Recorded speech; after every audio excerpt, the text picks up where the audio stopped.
Have you ever tried to set up a friend on a blind date? If you have, you've probably thought long and hard about whether the two people will be compatible, whether they will get along.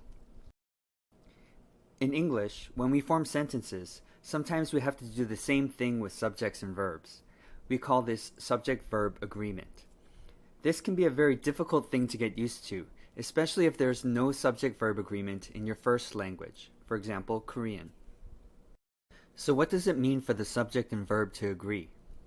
It means that sometimes the form of the verb changes according to the characteristics of the subject.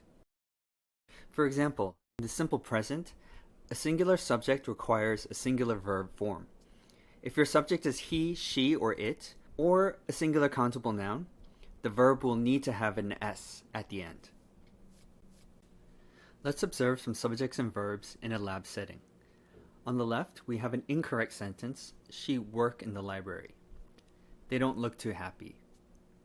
On the right, we have the correct sentence, she works in the library. Aren't they cute? It's easy to think it's just one letter, so it's not a big deal. But that one letter makes a big difference. Like we say in Korean, if something is just 2% off, it just doesn't feel right. However, don't worry too much because problems with subject-verb agreement probably won't hinder communication.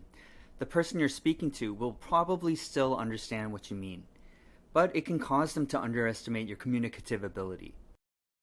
This is not only an issue with the simple present, it also affects your choice of auxiliary verb in the present continuous, the present perfect, and the past continuous. In these tenses, the subject has a verb form that they agree with and want to get along with. Please remember to choose the correct verb form so that there is harmony between the subject and verb. One tip is that the third person also likes auxiliary verbs that have an S.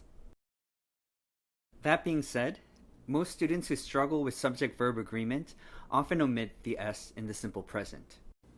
If you watch shows in English on Netflix or videos on YouTube, see if you can get a feel for noticing the S in everyday conversation.